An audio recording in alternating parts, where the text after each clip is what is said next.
What is up, Mouse fam? Welcome back to Podcasting the Mouse. Somehow, some way, we are at episode 10. I don't know how we got that far, but thank you so much for joining me. For our 10th episode, we have a super special guest on that I'm very excited about.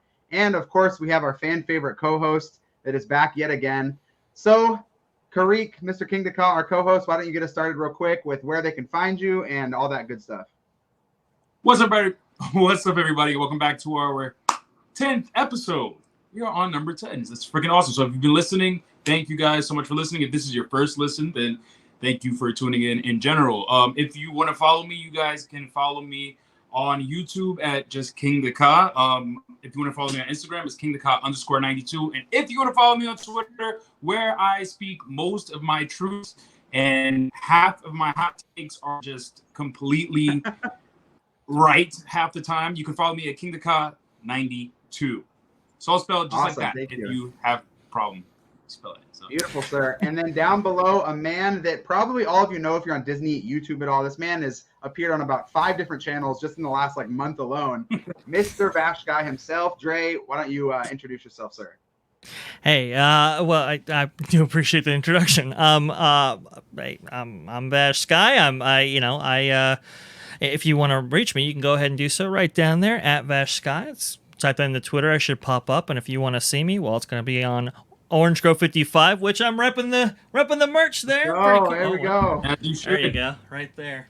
Right there. Pretty cool. On Freshly Squeezed, your source for juicy news and info, squeezed fresh right from the Grove. Awesome. Thank you, sir. And for those that have been watching my channel for any amount of time, you probably already know Orange Grove 55's channel. OG has been on our channel a couple different times. He's been on the podcast. And for those that don't know, he also created the intro to our normal YouTube videos, not on Podcasting the Mouse, but on our regular ranking videos. So everyone knows him. Vash Guy's been on Theme Park Wizard's channel, been on, Family Man's channel, been on Jay Shearer's channel, a bunch of different channels on YouTube. So I'm sure you guys have seen him. Dre, so thank you so much for joining us. This actually has been a long time in the making. I feel like we've been trying to plan this and make it work with our schedules for a month now. So I'm glad that it finally worked out for all 3 of us. Hey, I am so glad. And and that month, that some great stuff happened. I heard you guys both went to Walt Disney World and all that, following a long international vacation. Fantastic, guys. Fantastic. That's right. It was a great time. We had a blast there. And because this has waited so long, we are now only about just over 4 weeks away from D23. So we've had a lot of rumors come out in that time, some that might hold a little more weight than others. And we just got a lot of speculation, a lot of fun stuff to talk about. So the first topic, as everybody knows, is Disney news. There's not a whole lot of news going on right now. We do have some, Disneyland forward, maybe rumors going on at the Anaheim City Council, and we obviously, like I just said, have D23 coming up. So we can kind of touch on both of those right now, wherever you guys want to start. Bash, why don't you lead us off as the resident West Coaster? I know you live in Arizona, but Disneyland is your home park, correct? So you lead us off. What are your hopes and expectations for D23 and just anything else you want to talk about regarding that? Well, I mean, I think the biggest rumors coming out of D23 Expo right now are those relating to Tomorrowland. Interestingly enough, I wouldn't have pegged that a few years ago. I was actually one of the ones saying, "Hey, you might want to wait maybe 5 to 7 years before something like that actually happens, because just the cash flow involved alone would necessarily set back, huge additions or updates to that land." So we've heard a lot of rumors coming out of a lot of different places, a lot of different sources. Walt Disney World News Today, Mice Chat, even Theme Park Stop and so forth. Right. I mean, everybody's kind of talking about it and suggesting that something is coming down the pike here. So I am fair to I think it would be fair to say that something is coming out of there. We're just going to have to wait and see what that actually is. As far as Disneyland Forward, however, that's a whole kind of different can of worms, obviously. I and OG on Orange Grove 55 have kind of broken that down a little bit and suggesting that maybe it's not quite dead, but it is kind of I don't know, close to dead because unfortunately Anaheim has had some maybe corruption problems, and Disneyland itself was actually named as part of the quote cabal that runs the city of Anaheim, as listed by an FBI agent in his report. So that's obviously caused some controversy down there, and the city council is kind of, and the city residents themselves. There's some friction, some tension there, as one could imagine. So. I mean, there have been some votes recently that have suggested that the council might still take up a proposal like Disneyland Forward and might still actually, pass it. We're going to have to kind of see on that. But it's one of those things. It's like, does it suggest more impropriety if you do kind of rubber stamp something like that? Which, before that whole process actually happened, I mean, I was over 90% that was going to actually take place. So where it's gone just in a very short amount of time is kind of stunning. But I think when it comes to D23 Expo, however, I think the main focus is going to be maybe on Tomorrowland. We did have a report come out today about what might we actually see in the various pavilions and so forth, and it suggested that not only were we going to get updates to Tiana's Bayou Adventure, but we might also get updates to like a Frozen themed things or attractions or whatever, and that suggests maybe that, hey, maybe that space to the north of Tomorrowland might also be something that might actually be featured at D23 Expo. So a lot of good stuff, a lot of different stuff.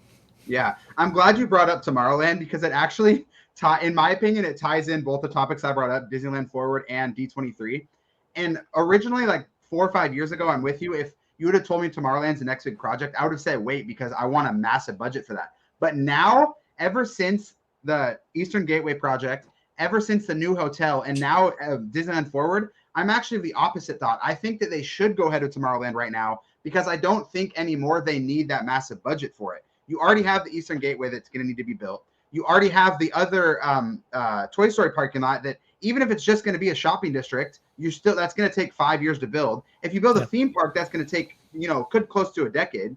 And so in that regard, there's so many other projects, and that's not even accounting for the north side of downtown Disney where there could be a hotel. And so in that regard, I think all of that is more important than Tomorrowland. And I'm kind of a Tomorrowland hater. I don't think it's great, but because there's so much else that needs it more, DCA needs an expansion way more worse than Disneyland does. You need either a bigger downtown Disney or another hotel or another park or another shopping district or all of the above. And so I just think Tomorrowland comes so far down on the to-do list and the necessary list that I'm okay with them just doing a half-assed budget or just doing it in phases. I never would have said okay to that before all this Disneyland Forward stuff, but now I'm on board with it because Tomorrowland is just so low on the priority list. I would rather them just get it done, be done in a couple years. Then by 2025 and beyond, we can focus on Eastern Gateway. We can focus on Disneyland Forever. We can focus on the Toy Story lot. We can finally get a fourth hotel. So I'm okay with it, and it's kind of the same reason I'm okay with the Pixar Pier Hotel Band-Aid over the Paradise Pier. Do I think it's a great decision? No, but I think it's so low on the priority list that take care of it now. I deal with it 10 years down the road. King Dakar, I know you got some hot takes on that. What's your thoughts? Please. No, I first of all, forth about that whole Pixar Pier thing, and I think it's a great idea, and I'm so glad that they didn't knock the whole thing down just to redo it. It needs a really big upgrade, and I feel like that would have been such a bad idea to knock that down, especially when you don't have any other hotels to really back it up. So a retheme right now is the smarter decision to do until, like, maybe if they want to knock it down later in the future, which I highly doubt because they're about to spend so much money retheming it, it just doesn't make any sense. But when it comes to D23, I am anticipating more news just on Avengers Campus in terms of their e-ticket ride. I really want to. I'm hoping that they find it somewhere in Disneyland's budget to really bring that Quinjet ride to life, because Avengers Campus is amazing. It is cool, but it is sorely lacking in another ride, another big ticket ride. Now, Spider-Man is cool for what it is, but it's a little tiring, and it's like we have that in Disney World and in Disney DCA as like a Toy Story Mania, right? And just a really huge Avengers ride would be really cool, and I agree. remember looking at I was looking at the Disneyland Paris's ride when they redid Rock and Roller Coaster to the Iron Man Captain Marvel ride. I looked at the POV for that, and that was freaking amazing. And I'm like, yeah, Avengers Campus would definitely benefit 100% from that, and I think it would bring it up from like I think it's 7 to a 90 at that point. And also, I'm looking forward to more conversation on what the Treehouse is going to be. You know, I was about to say, I know one thing that you'll like more than a Quinjet ride is Encanto with that Treehouse.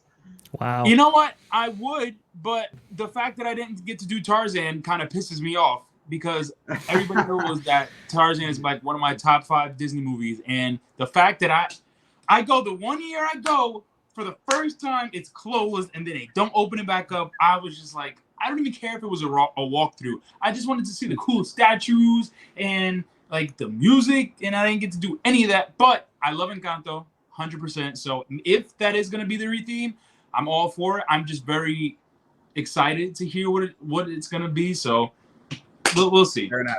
Fair enough. It's all speculation. Now, Dre, in terms of percentages, you had brought up earlier that you used to be, a couple months back, at least 90% or higher sure that Disneyland Forward would come to fruition. So what is your new percentage on that? And then B, Parikh brought up the Quinjet ride. What would be your guess, or what would be your percentage that we maybe don't get an opening date, but we get some sort of conversation around that at D23? Oh, that's interesting. Okay, so as far as my percentages on Disneyland Forward, at this point probably less than 20%.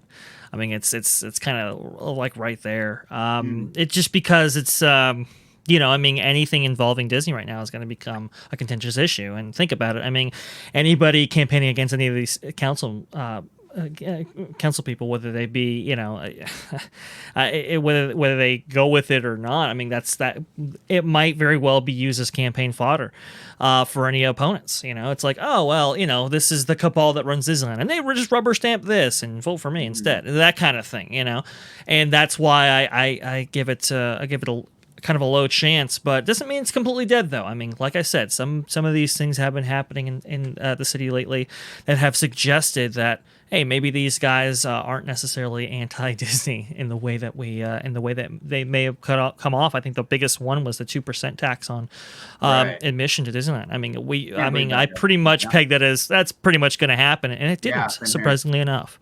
So that's actually pretty good right there.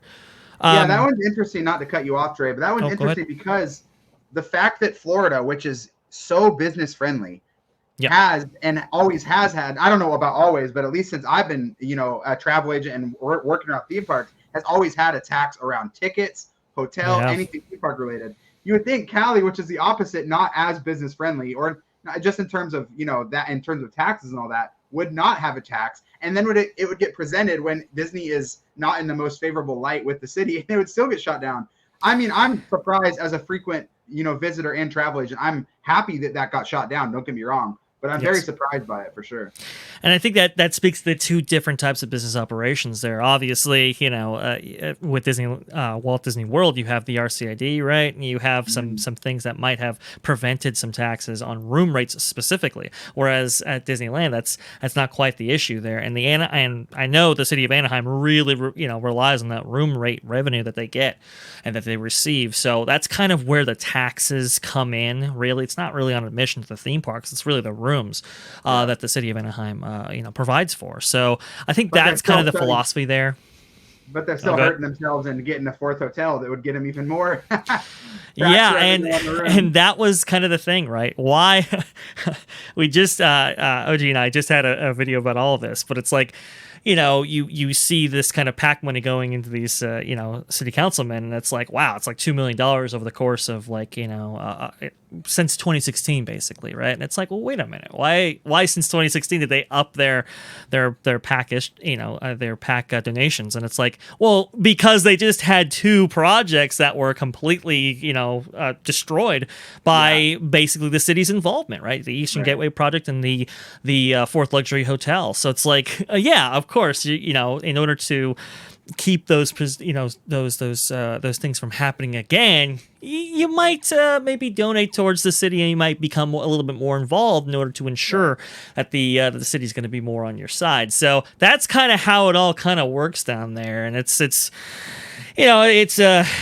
doesn't make me feel particularly great. It's a little icky, but look, I mean, Disneyland's the economic driver of that city, and so should they have a say? I think so. And Eastern Gateway and all those kind of things having been, removed from the slate, as it were, because of city meddling. I mean, maybe that shouldn't necessarily happen. So it's quite an interesting back and forth for sure. As far as the Quinjet attraction, however, I would say probably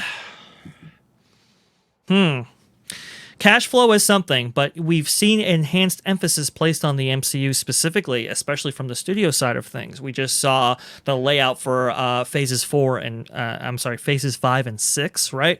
And they were very kind of Avengers heavy. They're all kind of leading towards something once again, which is quite nice to see. So maybe there might be enhanced emphasis placed on MCU attractions in the theme parks themselves. They had a huge response from Paris. Maybe they want to go ahead and duplicate that same success in the only domestic park that they really can do that, and that's at Disneyland. So I would say for those reasons, you might be looking at plus 60%, honestly. That something might be coming out of there. As far as any of the big e-ticket attractions or so forth that could be added to the Disneyland Resort, I think the Avengers E-Ticket, whether it be in the form that we first heard about or in a different form, is the most likely, because the MCU is just... I mean, yes. I mean, there has been kind of dwindling box office from the Endgame and beyond, but it's still a red hot property, and I think people still want to be immersed in that world in some ways, especially domestic. So I think the Phase 5 and 6 announcements for sure. Yes, 100%. Yeah, and from what I understand, the Quinjet attraction offered the modularity and flexibility in order to incorporate characters as they come out and so forth. So it's like it kind of hits all the notes that I think Disney wants to hit. And like you said, Kyle, I mean, Avengers Campus is great, but I find myself just walking through it now. As soon as I go on Guardians of the Galaxy, I'm over there. I'm off the Tarzan kind of thing, and there's really nothing to kind of get me to stay and kind of take in the kind of the scenic element of it, or go to the get the food there or whatever. Unlike Star Wars Galaxy's Edge, where I can just spend hours there admiring the details and so forth. So I think they do need a much more of an anchor attraction. And honestly, it was kind of built to house an anchor attraction in the way it was laid out and so forth. So right. I would see that as likely coming, whether it be at this D23 Expo. That's going to be a whole nother kind of issue. Well, 60% is solid. I mean, I'm probably around that too. If you ask my percentage of will it ever come, 95%. Yes. If you're saying will it be announced at D23, yeah, I'm probably in that 50 to 60, maybe 70 range for sure. But maybe they touch on it. Maybe it's like, hey, we haven't forgotten this kind of thing. Right, so it's that could be a case too. Right. And just to touch on because Karik brought it up too, and I'm glad you guys did. I want it too, just as bad as you guys, but maybe not for the same reasons. I don't think that the Quinjet attraction will complete or really boost up Avengers Campus that much. I think that expanding Avengers Campus is what's going to boost Avengers Campus. But with that being said, I think that an e-ticket in general is what DCA as a whole needs.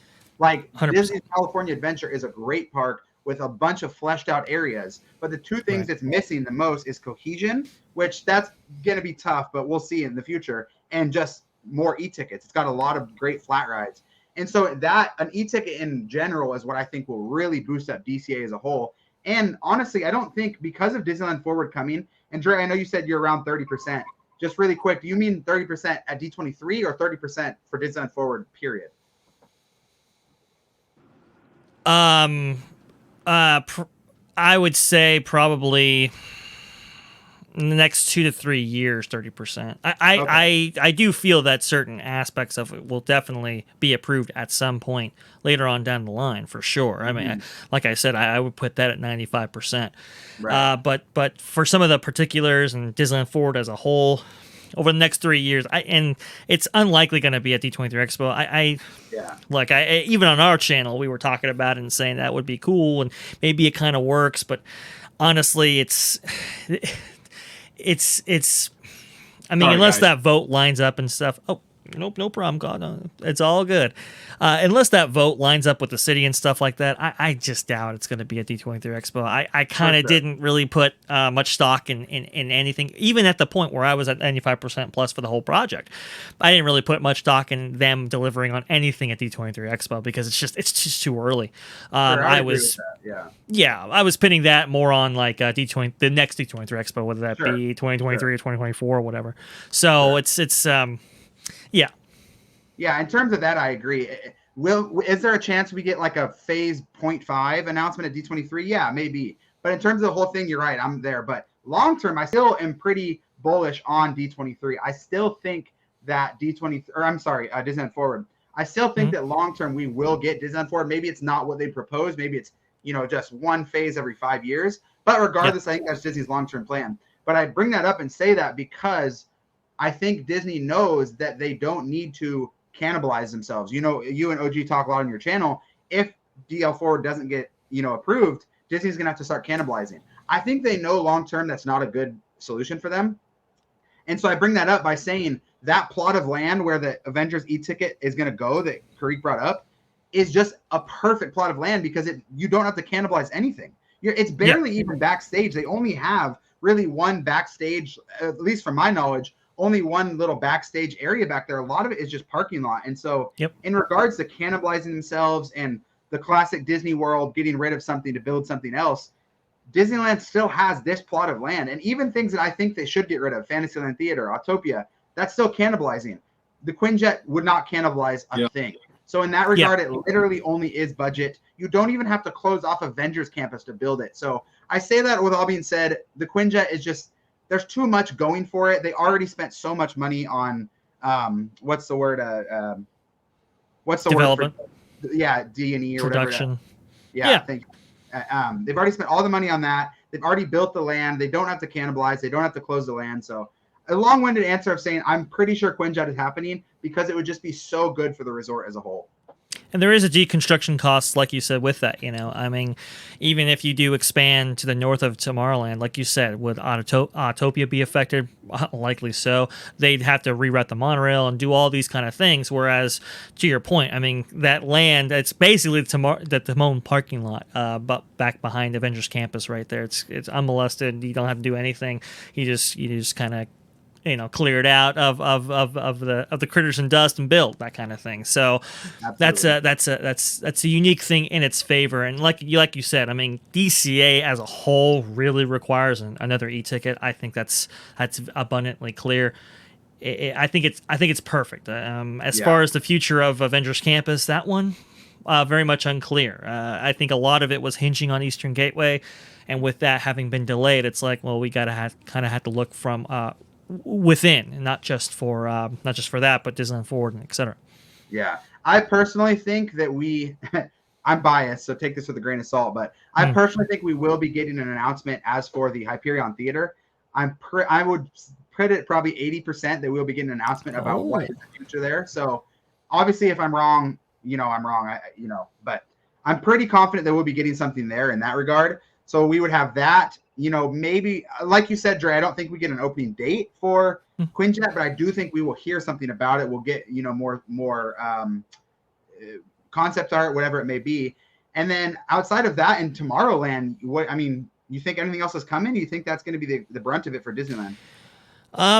There is, I think you guys alluded to it perfectly. The Treehouse, I think, is for sure. That is an over 80% that they will announce something there. I think that's why they've been holding off announcing anything beforehand, because I think they are saving it for D23 Expo, which might suggest that maybe the slate isn't as robust as we think it might be.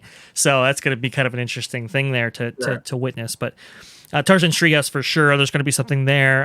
The only other possible thing that could be announced is maybe, like I said, maybe something to the north there. Scott Oh, what is his name? Yeah, Trowbridge has been alluding to something there, popping up there, and again, I mean, it's like Frozen themed stuff in this press release. It's like that's kind of a weird phraseology. Now it could be referring to Paris, could be referring to Hong Kong. Obviously, they have. Both of them have Frozen lands going into their respective parks, but maybe something a little bit more domestic might be in the resort's future. It's going to be really, really interesting to see what that is. To your point, the Hyperion, I would say, I don't know if I would go quite that high, but if there is an opportune time to announce something, it absolutely is at the D23 Expo. And I think, it's interesting. I think DCA, absolutely needs a kind of a Broadway style show. Honestly, I think for the value of the ticket, I think it really does provide for that value in spades. I know for our family, it's like, the only way we would consider a park opera is if like Aladdin or Frozen was playing. That's kind of how big that decision making process is when you have a show in there. So I would agree with you. I think chances are good for something like that. Beyond that, I don't know. Maybe updates on Toontown. Maybe updates on maybe a new parade, a replacement to Magic Happens, perhaps. I don't know. We'll see. I really want to. Okay, first of all, before you guys start talking, that needs to come back. I need to see that. I've been here twice and I have not seen it yet, and I'm getting aggravated because it's like, I get it. COVID happened. Come back now. You spent all this money making these friggin' floats for it not to happen, like for you not to bring it back. It doesn't make any sense. You bring back the nighttime parade, you bring back the fireworks, bring back Fantasmic, you bring back World of Color, you don't bring back Magic Happens. And that's the last thing that debuted before COVID happened. And it's just like, why? I really need to know why it's not debuting. So if D23 does not say anything about that, then I'm going to have a problem. Just saying.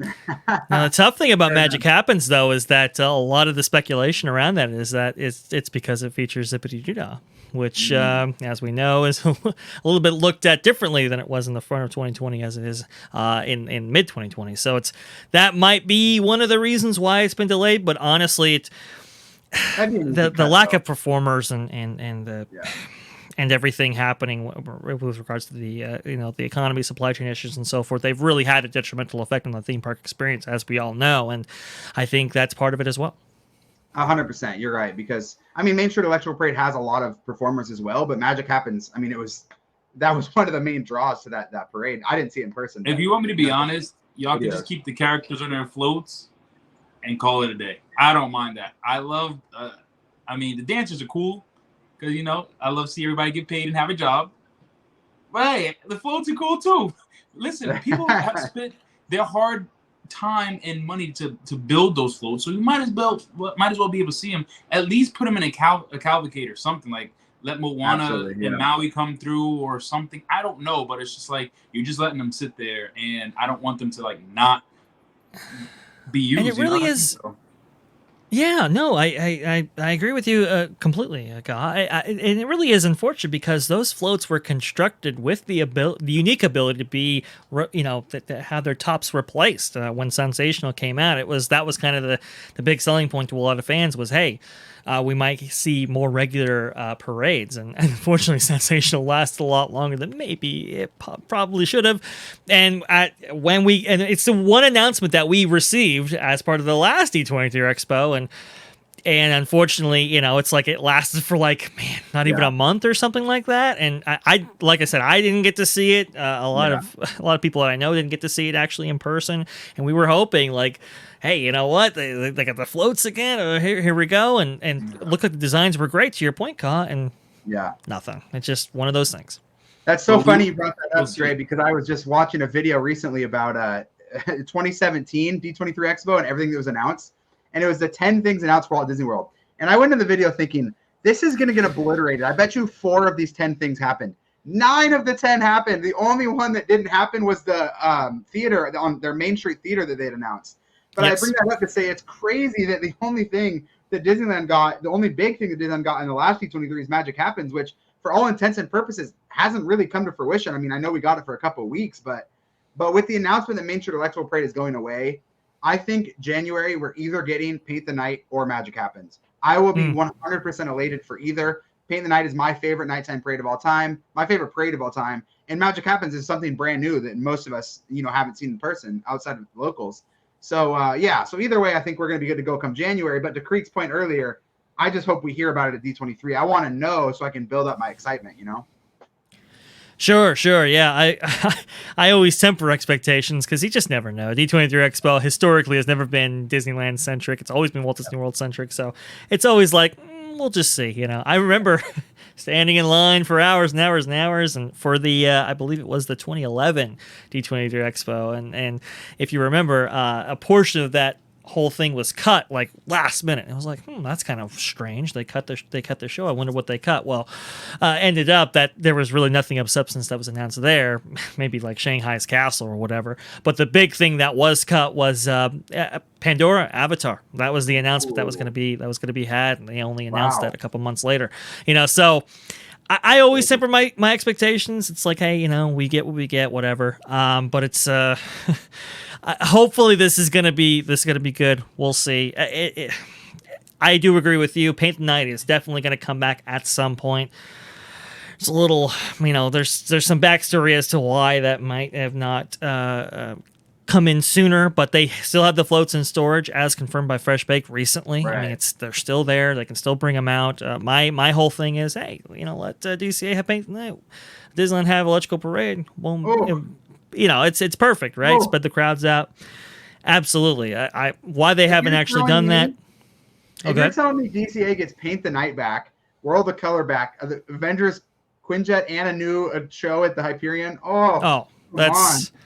That's super good. To your point, that is a great mixture of different elements. Listen, I think that'd be wonderful. Whatever new comes. That's one thing that I love about these cons and all these cool conventions is that it's something that I've never seen before. It's something I've never done. I don't care what it is at this point. I just want something new. I'm gonna be excited about everything. I agree. Whoa, what is this? I can't wait to do that. You know what I mean? It could be like. No, I 100% agree, Creek. And to your point that you just made now, and a point Dre made earlier about expectations, D23 always seems to not hit expectations in terms of the things we're expecting, but it always seems to exceed expectations in things that nobody was talking about, nobody was reporting on. True. So are we going to get this whole Tomorrowland and phase 1 of DL Forward and, Hyperion? Are we going to get all this? No, I mean, I'm sure a lot of that won't happen. Are we going to get a curveball that not one person was reporting on and no one speculated? I would assume that as well, too. So, absolutely. And to your point, Creek, I 100% agree. Most parks, every park except for like Hollywood Studios and Magic Kingdom, are so good already. And Magic Kingdom's great, too. I'm not hating on it, but every park besides Hollywood Studios is so good already that even the slightest announcement just makes me like 10 times more excited because the park is already so good. So in that regard, I agree with you. Anything that we get, we'll take. Well, I have a different opinion on the three perimeter Walt Disney World parks.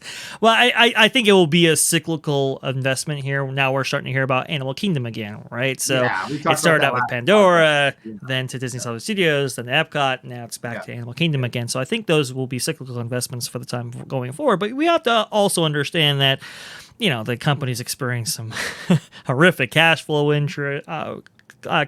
issues, right? Ever since acquiring that debt from the 20th Century Fox deal, which I can't. Thanks, Iger. I do appreciate that. Yeah, it's just good stuff there. $70 billion, Iger. A good purchase there at the end there. But they have some horrific cash flow issues. You're talking about having to engage in this competition within the streaming war, so that's taken a lot of the available cash there. You're talking about rising interest rates, and as far as their debt's concerned, it's kind of all these things happening right now. The R word in terms of the economy. All these things happening right now. It's. I think Chapek. He does want to go ahead and have a little bit of capex dedicated towards the parks division because I think that's the real revenue generator, especially right now. I don't think the studio is quite firing in all cylinders or as much as he would like, and the parks are just doing buku box office business. We just saw an update from Comcast, interestingly enough, and their parks division is doing gangbusters business. Yeah. So we know that Disney's, exceeding that in a lot of ways. So I think he does want to send CapEx there. It's just how much cash are we actually going to get? How many of these investments are we going to get? It's going to be very, very interesting to find out, and what the priority is as set by D23 Expo. Yeah, I mean the fact that Disney is reporting in these quarterly calls, crazy high amounts of return on guest spending makes me maybe too cautiously optimistic, but I'm optimistic that we will get that return in the parks now that we're starting to get on the back end of COVID. We're not getting on the back end of the recession, unfortunately. That is still hitting its stride. But either way, I think we can all agree we probably won't get everything that we've talked about at D23, but we'll probably get hit with a curveball as well as it relates to Disneyland Resort. So it'll be really interesting to look back on this in like five weeks or so and be like, did we get the Encanto Treehouse? It'll be fun to look back on this. So that'll be interesting. All right. We spent a super long topic on that first topic. We could probably go for 2 hours on that, and I would love to one day. So we'll bring Vash on very soon and continue that combo soon. But with that being said, we'll hop into topic number 2. As always, this is the good, bad, and great. And our guest of honor, Mr. Vash Sky, has a favorite land. Normally, I have to ask my guests, hey, what's your favorite land? I did not have to ask Vash this time around. I knew his favorite land was New Orleans Square. So we're going to have a great conversation regarding New Orleans Square. We're going to share our good, our bad, and our great. So we'll start with our good, and then we'll go to our bad next, and then our great. Looks like we just lost King Dakar on his service. So if he's back, he can join us. But if not, you and I, Vash, will kill it. He's back already. So, Vash, why don't you get us started? Just start with your good of New Orleans Square, and then we'll go to our bad after that. Oh, the good is probably going to have to be just the amazing amount of detail applied to this land. I mean, honestly, it's just you had to take a more holistic view, but just in terms of singular lands, it's probably, I mean, it ranks up there as one of the best lands that WDI has ever built, in my honest opinion. Now, obviously, there have been some great lands that have come after, no question, but just in terms of its just attention to detail, its quality, its its props, even its story is quite amazing, right? Jack Rather wants to build these 3 hotel towers, right? The Sierra, Marina, and Bonita, now the Fantasy and Frontier, respectively. And it's like, he's talking with Walt Disney. Obviously, doesn't want to intrude in the park. And, that's how kind of New Orleans Square is, situated, right? In order to block out that view of those towers. And they did it just supremely well. It's also one of the only Disneyland lands, really, that I could think of that really has a lot of influence from Herb Ryman. Obviously, he went on to influence the design for Magic Kingdom and Epcot and so forth, but we didn't really get to see that much at Disneyland proper, and this is really Herb Ryman's land. The art direction, the way that the streets curve, as opposed to, kind of just traditional streets in the actual New Orleans. I love Walt Disney's comment on opening day to the mayor. It's like, hey, look, this is cleaner than the real New Orleans. It's just fantastic. Just attention to detail, and one of the only lands, actually, interestingly enough, back in Walt's kind of era of Imagineering, that you actually see weathering, that you actually see a little bit of age for these structures to actually provide them the kind of New Orleans atmosphere that one would expect. Obviously, we hear the famous story about the Haunted Mansion, how, Walt himself didn't actually want, didn't want to look decrepit or whatever. Hey, we'll take care of the outside, they took care of the inside kind of thing. But in New Orleans Square, I mean, they did apply some weathering, some aging and so forth, so much so that, painters over the years have actually gone back and painted over it thinking that, there were actual rust stains or whatever. And it's like, no, they're intentional. They're supposed to be there. So, just on that level, the aesthetics, the layout, everything, very, very good. Beautiful. Love it. King Dakar, what is your good? All right, well, basically, Vash kind of took my answer, but I was going to say the aesthetic of it all, and the immersion of how, I love that word. Clearly, that's my word, immersion. So mine isn't going to be as calculated as Vash, but I think the attention to detail is just so amazing, especially because I feel like I can interpret what New Orleans looks like. I've never been there, so I've seen it through television. I've seen it through movies, and it's like when you're there, you actually feel like you're in New Orleans, and it's just like because of the way that things look and the way that things are structured and the way that things have been built, that I'm just kind of like in awe of it a little bit, because it's like you took from. Dang, we lost him again. Oh, it's okay. Well, No. He had the same answer as you, so that's good. We'll go with it. Hey, Sorry, go ahead. Well, I'll complete his point a little bit. The way it curves and the way you get immersed into it, it's quite. I mean, it to his point, it's quite like fascinating, right? It's like you get lost in this kind of world here. But yeah, the attention to detail. I mean, I didn't even touch on that.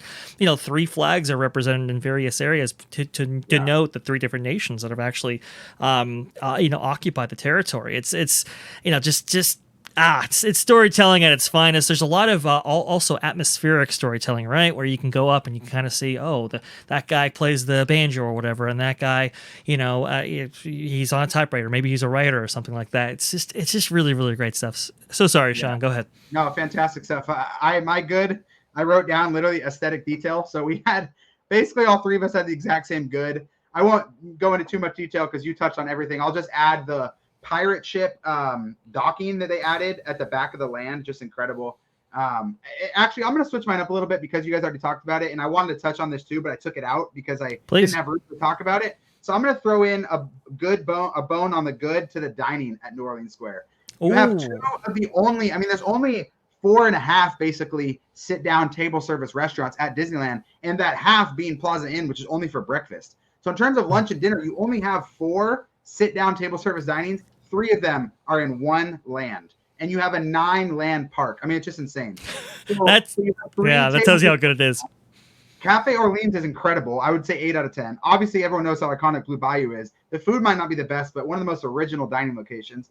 River Belle is hit or miss. I really like it. I know others don't, but even if you don't like it, it's a solid sit-down option with decent prices. Really, really decent prices at River Belle. I know Harbor Galley is part of Critter Country, but that whole seating area, Pelican's Landing, and Harbor Galley, even if it is part of Critter Country, it's right at the edge of New Orleans Square. You have the most iconic popcorn bucket. You have the Mint Julep Bar, which might be the most iconic snack location in any Disney park in the world. It really, and I didn't even really think about this until we brought up this topic in when we were talking about it before the podcast. It's just insane to me how many dining just behemoths they have in this land. It really has 90% of the solid dining on that side of the park. So huge credit to that.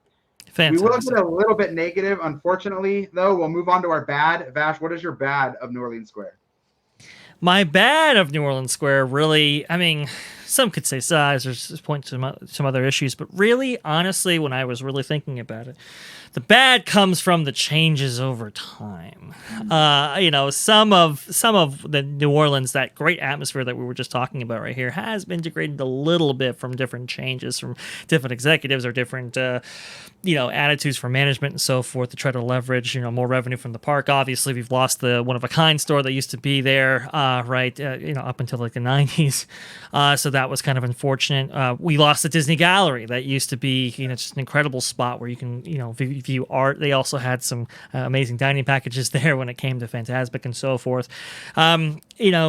Most recently, and I'm sorry, Kim Irvine, I normally like your work, but some of the stuff that they did with the whole Club 33 expansion really kind of hurt New Orleans Square quite well. And everybody points to like the obvious example of the Court of Angels, right? That was unceremoniously taken from us. But the other things too, like when you're there at Orleans and Royal Street, right, where Orleans Street and Royal Street actually converge, there's like there's like an overhang now that's used to expand the hallway and interior of Club 33 and that access port right there. The windows are out of scale now, and it kind of degrades that theming just a little bit, that forced perspective that was so intrinsic in its design. That kind of bland bridge that's kind of over there on Orleans Street and so forth, right at the entrance to Cafe Orleans now. It's just all those kind of little things that are just like, it's just not the greatest thing. And it kind of speaks to like, it's kind of like an example of the kind of the more classist nature of the parks now, this kind of like, oh, well, you get a base experience, but if you want really the deluxe experience, well, you got to pay more, that kind of thing. And you can kind of see that even with the windows, right? Now, like the window looking out on the river from Club 33. Inside, it's perfect, right? It's at 50% in the room, but it's off center on the outside, and it's that kind of like we're going to prioritize one group over the other kind of thing, and it unfortunately represents a little bit of that now, and it really is kind of unfortunate because this is, I think, is one of the greatest lands ever designed by WDI, and it's been impacted by this. Let's just say. That's so funny that that's your bad. I promise my viewers we don't go over these before. These are all new, but that is very similar to my bad. Oh, okay, interesting. Towards New Orleans Square. I didn't quite go in the historical aspect as much as you did, although I 100% agree with that. But my bad is along the lines of your class's point, in that there is so much private area that is only available to the deluxe of the elite, and I don't think that's fine in moderation. Actually, it's probably encouraged in moderation because that's just the way of the world. But when you have it starting to take over so much, it starts to devalue the experience. I mean, obviously you have Club 33, which I'm okay with if that was the only point. But you have Club 33, and now you have 21 Royal, which you touched on, and 21 Royal is now starting to take over even more area. They keep expanding into that suite, which assuming that whole thing is going to be taken over, eventually. Probably. And then on top of all of that, you have the fact that sorry, I'm trying to get Karik on here. He left. No problem. You're absolutely right, though.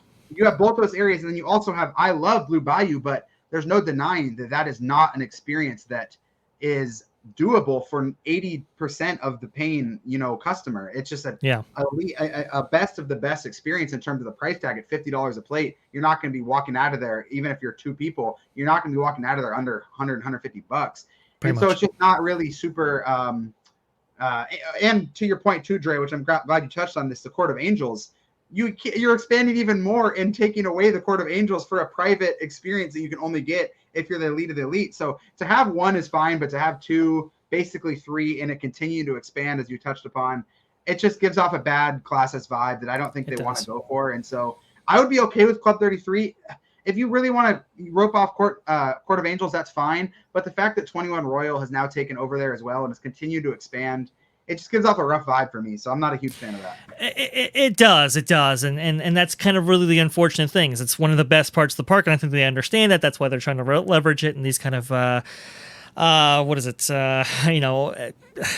costly services that they've been implementing there to generate revenue. And it's like I agree with you. If it's just Club 33, I think that's fine. Even if it was just, I don't know, a portion of the old Dream Suite or Disney Gallery, I wouldn't even be that opposed to either. We did have a little bit of that with the Fantasmic packages and so forth, but like you said, it's really kind of taken over, and the high prices at Blue Bayou and so forth, it's just unattainable. And it's like, wow, it's the place that everybody else can enjoy but us. Yeah, and it's the New Orleans Square. It's very concentrated just there. The only really example you have of this in Disneyland Resort, which is 9 lands, is the Tomorrowland experience. But even that is not that expensive. You can get it for under $100 for 2 people. So yeah, it's just it really is all centered right in New Orleans Square. So it's not a great look, but that is too much negative for an otherwise perfect land. So let's move back into the great.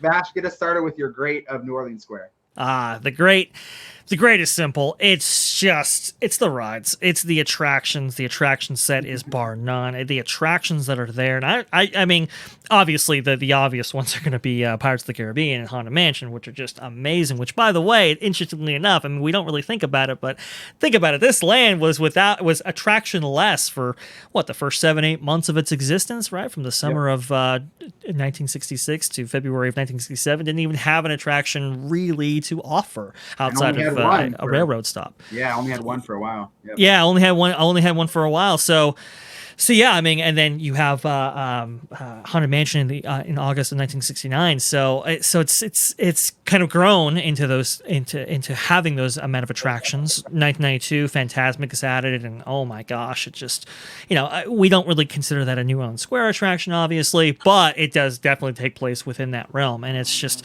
it takes advantage of that amazing river and the boats and so forth. It's just absolutely fantastic. In terms of attraction set, I don't think you get much higher anywhere else. It's two of the most outstanding attractions ever to to exist. Basically, you have a Disneyland Railroad stop, which is one of my favorites, and then you have Fantasmic. I mean, what can you what more can you ask for? Really quick question, Dre. Why is Fantasmic not considered part of New Orleans Square? Like, what is it part of Frontierland? I don't know. If I were to look at an old guide map, I might have one actually. Sure. While you're looking that up, I'll share my great. Sure.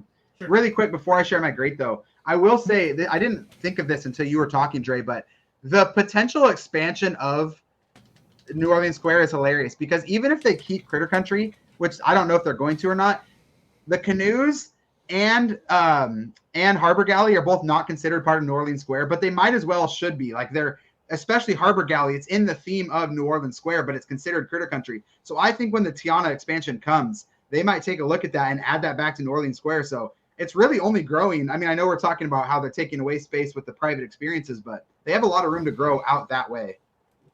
So I'm looking at it looks like a 2019 guide map here. And yeah, Fantasmic is listed as a Frontierland attraction technically, which is, I think that's just the add to Frontierland's attraction set. To be honest, it's a little slim because it's basically just Big Thunder Mountain Railroad. So they add in the Mark Twain, they add in the Columbia, and they add in, all that kind of stuff, right? But let's be honest here.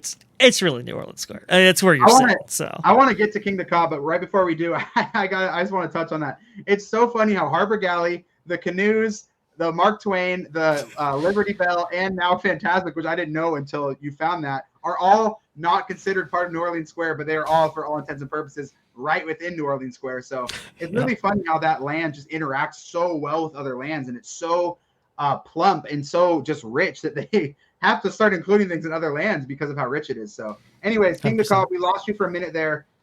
Dre shared his bad, and it was my same bad that there's too much private area. So really quick, King the Cobb, what is your bad of New Orleans Square? Honestly,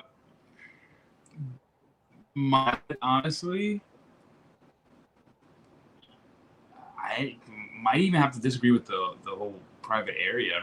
I mean, the bad, I think it could be, I would say the flow, but then I know they just widened. They widened, so I can't even bring that up anymore until I experienced that for myself. It still might be an issue, though. I think that's a good point. It still is an issue for sure, especially in the back area of New Orleans Square, Royal Street, Orleans Street, and so forth. So that part of New Orleans, where the that little stage level tier thing was or is, I don't know if it's still there. That was it just felt like it's the layering is a little weird in a sense. I just thought that was different to me when I first walked in there. I'm just like, it looks like I know it's supposed to be like staging or seating for Fantasmic, but then it just it was just I guess the mapping was just a little for me. That's bad. I thought seeing that for the first time, I was just like, this is weird, but it wasn't nothing major.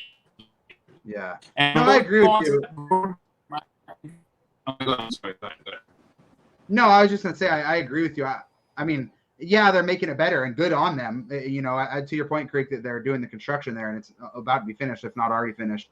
But they're working on it. But even so, like coming out of Pirates, which Dre was talking about, which actually, Creek, that's funny you brought that up because Dre, that's another point. That Pandora store, the most expensive store in Disneyland Resort, also happens to be in the one area we're talking about is the most, is that interesting? Yeah.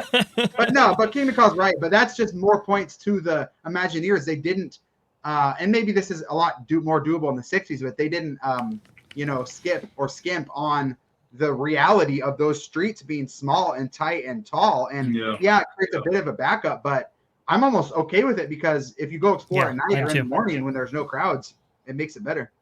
Oh, I'm so okay with it. It is fine. It's kind of a little bit of hassle, especially with that kind of. Oh man, that's a bad we can add. By the way, the restrooms. Whoa, dude. Oh my gosh, the worst on all of Disneyland Resort property, hands down, bar none. Ooh, holy smokes, they're terrible. But they're the only ones. Think about it. They're the only ones between Adventureland, Frontierland, and Critter Country. They're that's it. So everybody goes to them. Yep. Yeah, and that kind of area right there, that pathway to King Cause Point, the flow there, that is terrible because you got the main street, you got the Disneyland Railroad, you have the restrooms there, you have the the beignet stand. You're right. Oh. Yeah, I agree with that. And they're trying to rectify with the beignet mobile ordering, but it's just creating more havoc. So that's a good point. I agree with it. But we'll hop back to our grade. I promise you, viewers, we do not go over these lists before, but I have the exact same grade as Vash Sky. And it's ironic that we have the same grade because every single time we do good, bad, and great on this podcast, I almost always try and avoid talking about attractions because it's just such an obvious thing. Everyone knows what lands have each attractions. But when it comes to New Orleans Square, I just skipped all that and added the attractions. And I will add something different than what Vash Sky said. I think Pirates in Haunted Mansion, and even to a degree the railroad station in New Orleans Square, set the stage for theme park attractions as we know it. And I love current day Imagineers, and I think that some of the things that current day Imagineers, like 2000s and beyond, some of the things they've created are some of my favorite attractions ever. Expedition Everest, Rise of the Resistance, Pandora Flight of Passage. Like, they're absolutely knocking it out of the park. Mickey and Minnie's Runaway Railway. But they've never been able to replicate what was done with Pirates and Haunted, and that being rides that somehow, some way, check every single box. You have thrill. You have no height requirement. To have thrill and no height requirement is literally impossible in this day and age. They do both. Tough. They have insanely high capacity, which for a 1960s rides makes no sense because capacity was not even an issue back then, really, compared to what it is now. I mean, I know it was still, but not the way it is to today. And for those rides still are so high capacity, they're never insane waits. Like, yeah, Mansion can get an hour, but Pirates, the reason they've never added Genie Plus is because it's such high capacity. Despite its insane demand, it's the most ridden theme park attraction of all time, yet it never sees more than 30 to 40-minute waits because it's such high capacity. So anyways, all three of those being said, insanely beautiful facades. Like, they built their show building so it doesn't intrude on the park. Pirates to this day has the best ratio of show building size to not impacting guest flow I've ever seen because it's underground, so it doesn't even matter. They'll never need to expand that. So just incredible. It checks every single box. And I love current day Imagineering, but they've never been able to replicate to the level of no height requirement, still having thrill, huge capacity, just everything that those two attractions have done. They just set the stage for what attractions are to this day. And so in terms of lands having two rides, or if you want to call it three with the railroad station there, I don't think any land has ever come near this or surpassed it. You could say Wizarding World in Orlando, but I still don't think it is to the quite level of New Orleans Square because New Orleans Square doesn't have a fantasy IP attached. So I mean, I could talk for an hour about the attractions, but two of the greatest attractions ever created, they're in the exact same land, and that land happened to be built in the 1960s. That's just saying to me that's a thing. It's wild. That's crazy. It's wild. All right, Curry. Go on with your. Unfortunately, I wanted to beat you to this because that's literally my same answer. I can't really and I'm not even exaggerating. That's literally what I was gonna put down as my.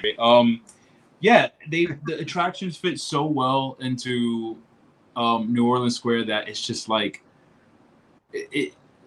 it's weird because I mean obviously they were made for it, but it was just that it just works so well. Like Pirates works so well in New Orleans, and I didn't expect Pirates to work well in New Orleans. And then obviously you have Haunted Mansion, which it's the structure takes from New Orleans, so obviously that fits perfectly. Even with the what do you call it? The overlay for Haunted Mansion, I still feel like that even still fits well with it in a weird sense because it's just obviously they're two different structures and all the decorations are different, but it just fits well. And with the train station in the back too, it just adds to it. Even though you would replace the train for a trolley if you were going to be in New Orleans, but it still fits in a weird way, and it does. Sure, yeah. I just completely agree. Which kind of speaks. It speaks to the attractions that we all have the same grade, because Kareek and I usually don't talk about attractions in the grade, but we all have the exact same answer. So it just speaks to them. Well, yeah, but to add some meat on these bones here, to Kareek's point, right? Even if the railroad isn't maybe period accurate, it does speak to New Orleans' influence when it came to the railroad system and so forth. And when it comes into station, it provides such a great additional layer of ambiance. It's freaking fantastic. But ranking, you talked about capacity and those kind of things, and how it really is. I mean, we kind of it really isn't referenced all that much, but the 1964-65 World's Fair really did impact the direction of those attractions. Being the attractions of the other day, obviously the Haunted Mansion was the kind of a take on the kind of the Peepa Mover system that they adapted from the Ford's Magic Skyway attraction. Pirates of the Caribbean, obviously, take on Small World's conveyance, but that's the other kind of great thing about this land. It's unique history. They started clearing out land thinking that they were going to go one way, and then had to kind of put everything on hold to go to the 1964-65 World's Fair, develop those attractions, and then took that information back with them when it came to the audio animatronics and ride conveyance technologies, and that heavily impacted what we associate with now with New Orleans Square today. I mean, it's fantastic history, fantastic backstory, fantastic attractions.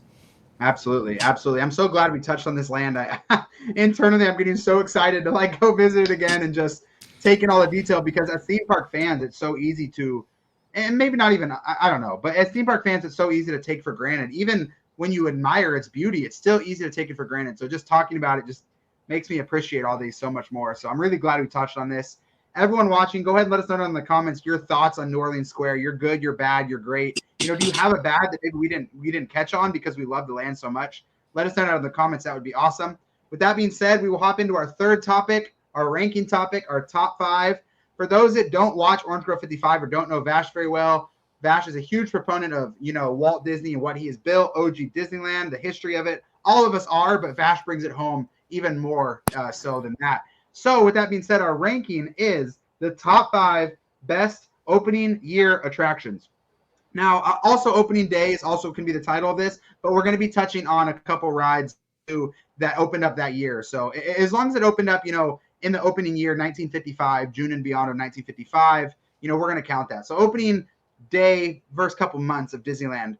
So with that being started, as a guest of honor, Vash, why don't you get us started? What is your number 5, 5th spot, best opening day attraction at Disneyland? I'm going to have to go with the Mark Twain Riverboat.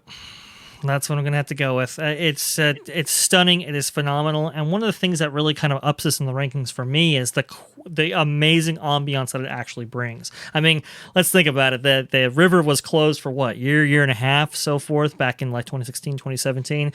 And the Mark Twain was still out there and the Columbia was docked. What does that tell you? This attraction is so stunning to look at. Makes a great appearance in Fantasmic as the kind of final float for that show. But just even more than that, though, I mean, when you're on that, it's the best view of the river that they've just now, opened up with, going back 2017 and beyond. It's just a phenomenal take on it speaks to just incredible time in history when you didn't necessarily have to circumnavigate, waterways in the United States using steamboats and so forth. So it's a great homage to history. It's a great homage to Disneyland history. Obviously, I believe Walt Disney and his wife shared their anniversary together, partially on the Mark Twain itself. And I believe, if I'm not mistaken, he actually funded it with his life insurance policy directly because he won the steamboat there, and he just ran out of money, just completely ran out of money. We all talk about how it was maybe $17 million to create Disneyland, but they went over, I'm sure, and you're just out, and it's like, but I want a steamboat. How am I going to do it? Life insurance policy, go. Crazy. Lillian was not thrilled about that, and Roy was even sweating a little bit, but that's how much he believed in this project, and it is a monument to the Disneyland experience today, and every single one that doesn't have a Mark Twain Riverboat-esque attraction, we think of those differently. So great ambience at the park, great consistent experience. Well done.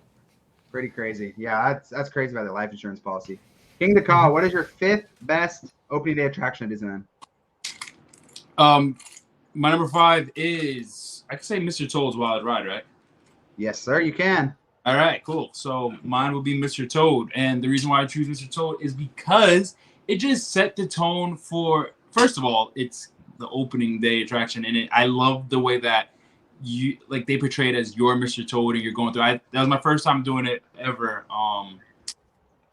In December, so I just like the concept of it, and it just opened the door for basically all the other dark rides and just the rides in general that came after it, and it's just like it's really cool and really well done. And I mean, I feel like they barely touched anything when it comes to the now. Like if that's what it looked like back then, it was pretty good for what it was, especially around the time that it was. So I definitely like that one. So that was number 5. Absolutely.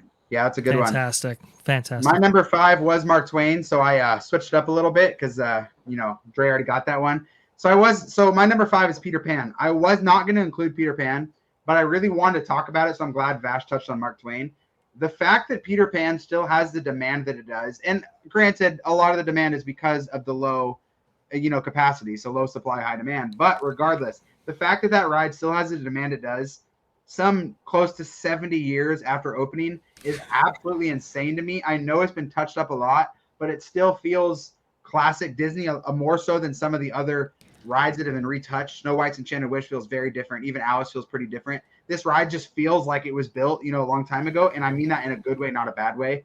So while I might not be the biggest fan of Peter Pan because of the weights it gets, I think it's insane that it gets the weights it does for a ride that was built 70 years ago. So my number 5 is Peter Pan. Fantastic. Absolutely fantastic. Do we want to go on my number 4? Yeah. Start us off at 4. Sure. Okay. Let me just go ahead and take a note here. Number 4 has got to be, King of Kong. I disagree with you a little bit. My number 4 is going to be Mr. Toad's Wild Ride. I mean, it is a fantastic. I think it's a fantastic attraction. Personally, growing up until Indiana Jones Adventure, that was my favorite ride in all of Disneyland. It was just I loved it. It was great. That. I mean, as far as dark ride goes, it's extremely well done. The little cars and everything that they added to, back to the 1981, 1983 New Fantasyland project. Those little cars are phenomenal. If you look at their, the sculpts and so forth, highly well done, highly regarded. The exterior of that attraction is just beyond belief. The attention to detail on that thing is stunning. And some of that is reflected on the inside as well. Not maybe to the extent, but just it's a wonderful showcase of that kind of one of my favorite eras of Imagineering, the kind of second generation Imagineers. It was a nice little showcase of their talents and what they wanted for that attraction. Obviously, one of my favorite things. You go to hell. That's fantastic. You would never see that today on a Disney attraction of that ilk. It wasn't even in the film it was featured in, which is hilarious, and it features one of my favorite gags of all time. This wasn't original to it. They added it only a few years ago, but it's phenomenal. So as you go to hell, usually you just, you see like the devil or whatever, and you go out and you're good to go, right? But the judge that sentences you is the devil that you encounter when you're in hell. It is phenomenal. Fantastic gag right there. Recently? Yeah, that's not supposed to be the judge, but it is the judge that just sentenced you to hell. Absolute phenomenal gag. Very edgy. I love it. I laugh every time. That's incredible. Love it. I think That's a good one. I didn't pay attention. That's funny. Pretty good. All right, so my number 4 is gonna be Dumbo.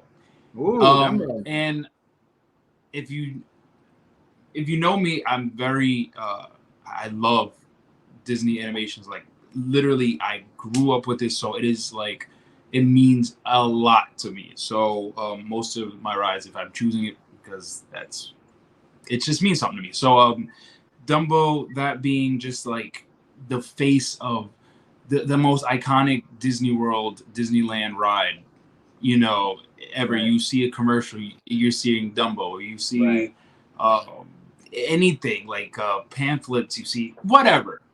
You see Dumbo on the front, and it's just it's such a connection to his old movies, and it's just I just love it. Even though it's just a little spin around ride, you go up and down. Half the time, if you're in Disney World, you're up there and you see views of the castle, or if you're in Disneyland, you'll still see a view of the castle, and it's just like, I don't know, it does something to you, just like you feel like a child back in the day, like, you know, it's great. Yeah.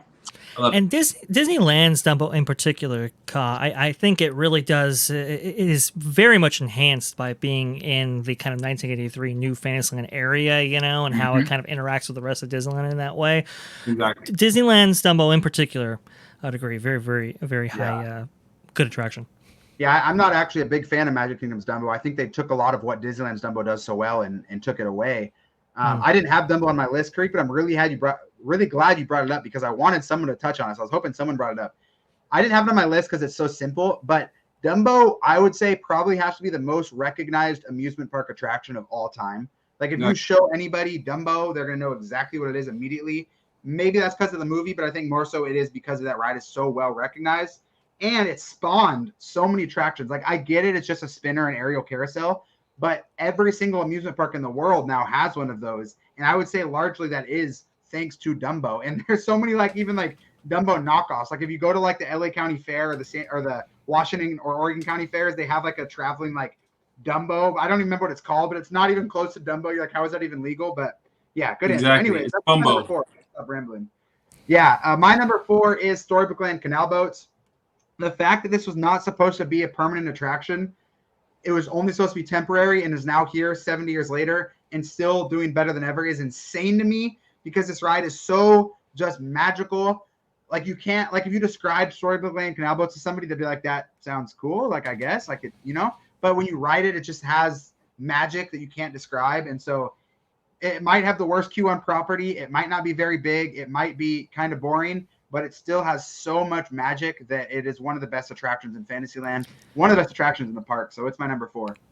Honestly, it was really close to making it in my rankings. The only thing that kept it out was just consistency. I mean, that was it. Sometimes you get somebody on the speaker who's a little bit annoying, takes away from the experience. Sure. Sometimes you have somebody that really adds to the experience. And from what I understand, a great place to see fireworks if you get caught up in it, because all the boats stop and everything, and you can kind of look out. That's it's just amazing. Oh yeah, that is just a phenomenal thing from what I understand. So, just an amazing attraction, like you said. I mean, it wasn't intended to be there permanently. Even Walt, when installing it, said, this will do for right now. We can replace it with something later. But the way the track, intertwines with Casey Jr. and the way it does, and it provides just such a unique attraction that you wouldn't see added to any modern Disney park today. So really well done ranking. I concur with a lot of your sentiment there. I'm glad you picked it up on it. So my third is probably going to have to be, it's one that I probably wouldn't have included on this list had not been for its most recent refurbishment. That's going to be Snow White's Enchanted Wish. I mean, the how they've kind of improved on that attraction really surprised me. I was one of the biggest ones that was like, I am not okay with this decision at all. I don't think it's too scary. I think it's just right. But they actually kept a lot of the scare in there. But it's just the other enhancements that they made to this attraction. Honestly, I mean, it was a little bit like, and even the Imagineers admitted, we kind of ran a room there. We didn't kind of plan that out accordingly as we probably should. They rectified that with the with Disneyland Paris when they put Snow White in there to ensure that didn't happen again with its kind of ending and so forth. But with to Kim Irvine's credit and her team, they really did a phenomenal job with this refurb. The projections, the effects, just the use of kind of new figures and so forth, and the kind of arrangement of them.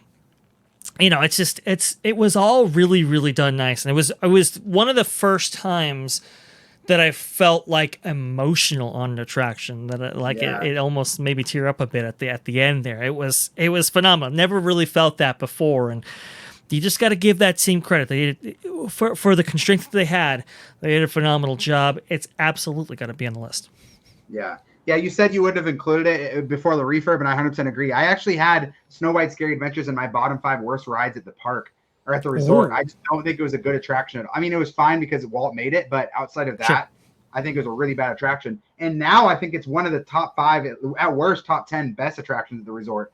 So the fact that it could make that jump from a pretty modest budget, remake is insane. I don't have it on my list because I feel like the remodel is so different.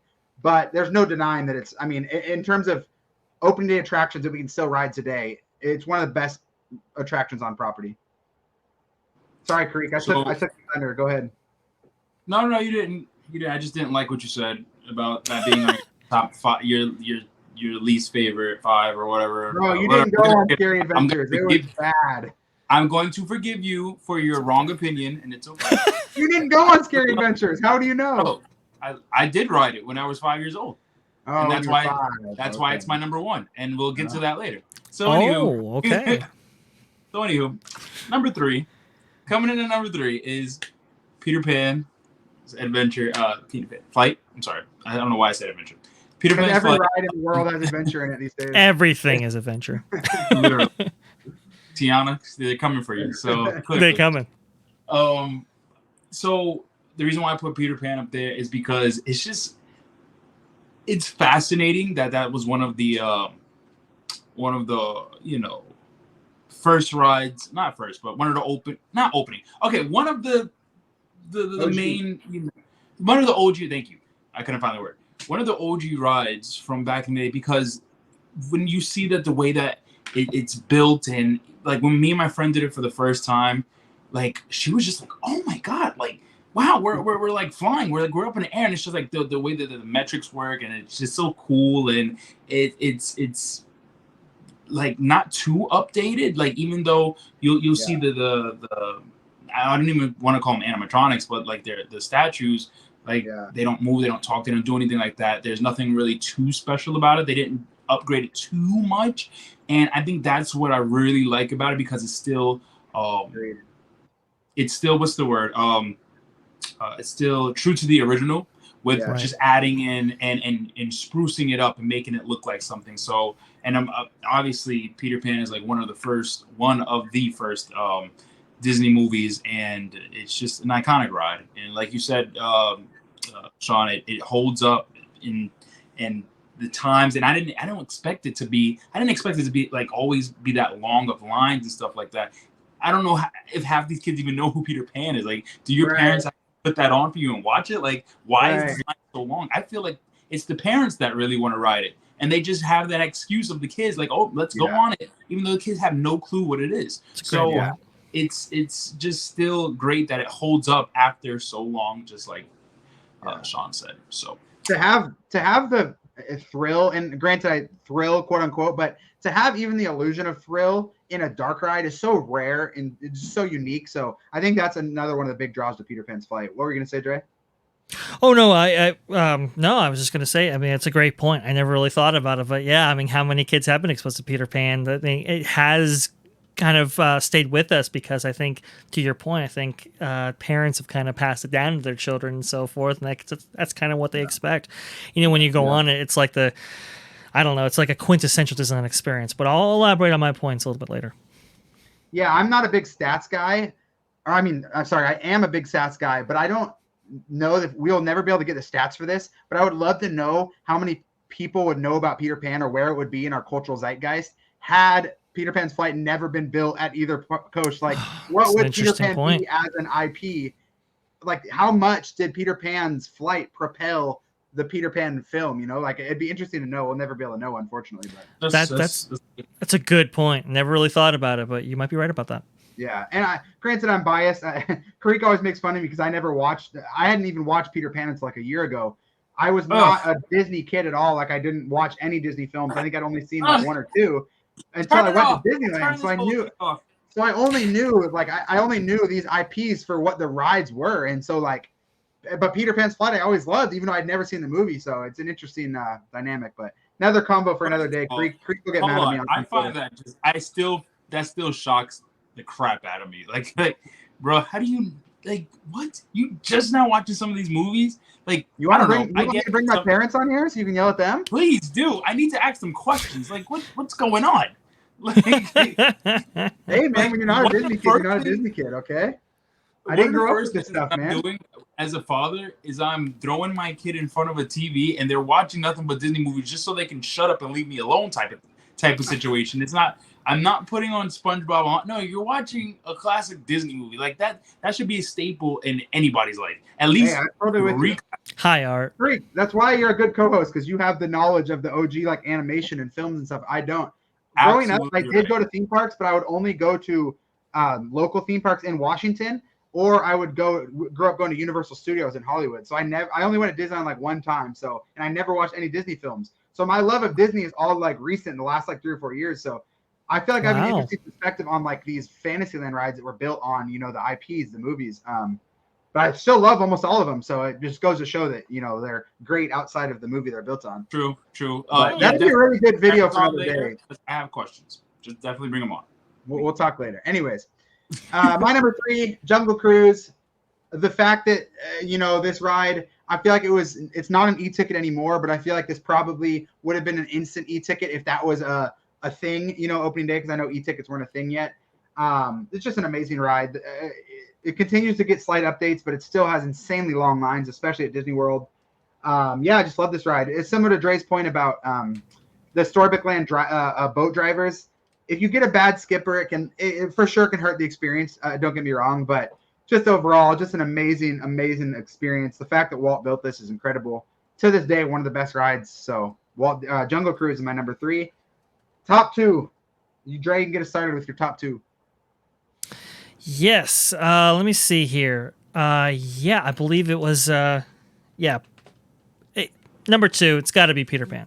Has to be Peter Pan. You know, it's look, and it's tough because it's like oh yeah, obviously, and it's like, well yeah, but it's to your guys' points that you've made so far. It's like this opening day attraction has held up incredibly well, and it's the one dark ride that's changed the least since opening day. Everyone else has been, you know, completely constructed, reconstructed, rebuilt, and yes, Peter Pan was as well, but pretty much to how it was back in 1955, which is stunning. It's quite it's quite amazing. And you know, even Ray Bradbury wrote, you know, of Walt Disney, you know, right after, is like, I am eternally grateful that I was actually able to, you know, sit on a boat and fly over London. I mean, it was just that profound. There were heads of state that were just mesmerized by it and really put Disneyland on the map, and really made at that time, I mean, everybody considered Fantasyland as the best land in all of Disneyland back in the, you know, around the opening of the park back in 1955. And I think a lot of that was propelled by Peter Pan. It was just such an incredible attraction. Really, like you said, 70 years. It's you're basically on like a conveyor system from the 1940s, 50s, you know, and it's like it's just incredible how they were able to leverage that and really take that. Obviously, it's had some great effects imbued into it. You have great fiber optic effects now. If you've ever broken down the attraction, it's really, really funny to watch, because the cast members down there had to put goggles on because to protect their eyes from these fiber optic stars that are kind of coming out. Cool. That's kind of a fun experience, but it's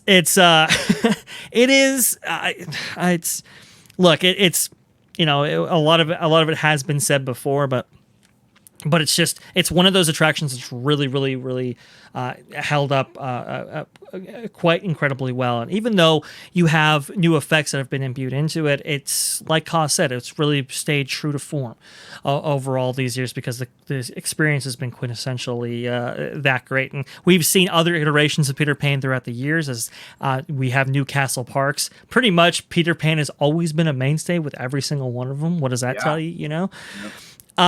But in the other cases, they improve on efficiency. So I think our Peter Pan, I think it's like less than 700 people an hour. It's not that much at all when you look at the grand scheme of things. But in Walt Disney World, they have the kind of they have an Omnimover. They kind of like an Omnimover or continuous loading system that they have, which is really great. Right. And then they've added additional rows on for subsequent attractions in the other various parks. It's phenomenal, and I think it's, whenever I'm flying over Neverland, it's like, wow, like this is Disneyland.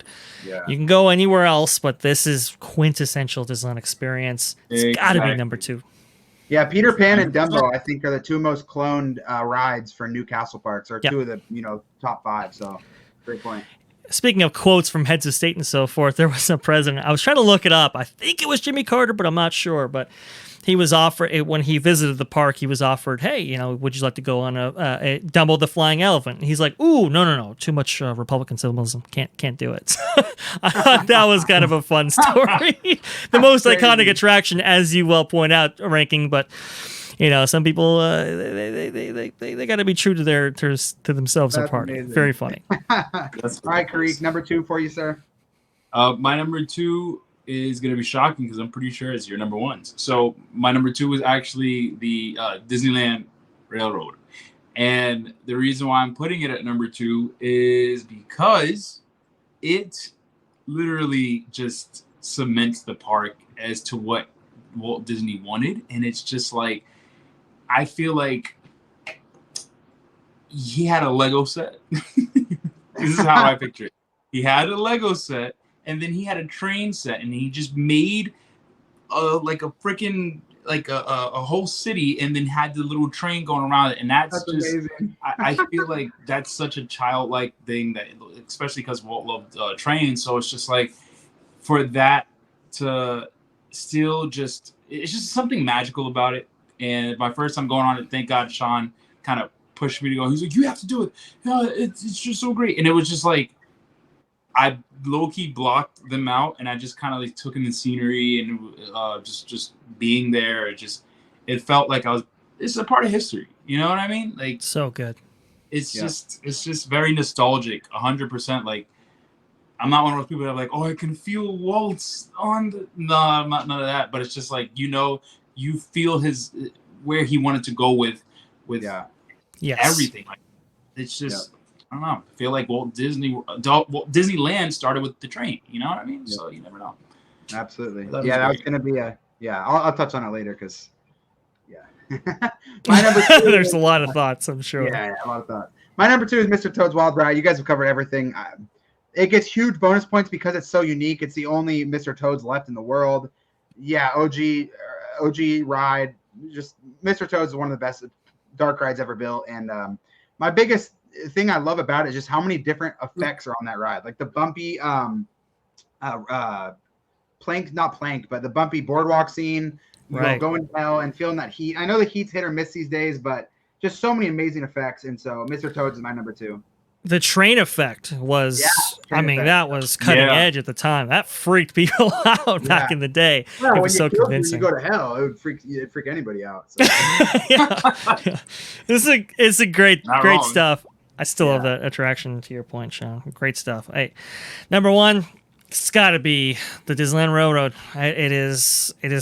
It is the reason for the park's existence is for the railroad, right? To cause point. I mean, he wanted a full scale train set. That's what he wanted, right? And the park was just kind of like, you know, that's just the setting for the railroad. The railroad is the quintessential Disneyland experience. Like I said, it's why this theme park exists.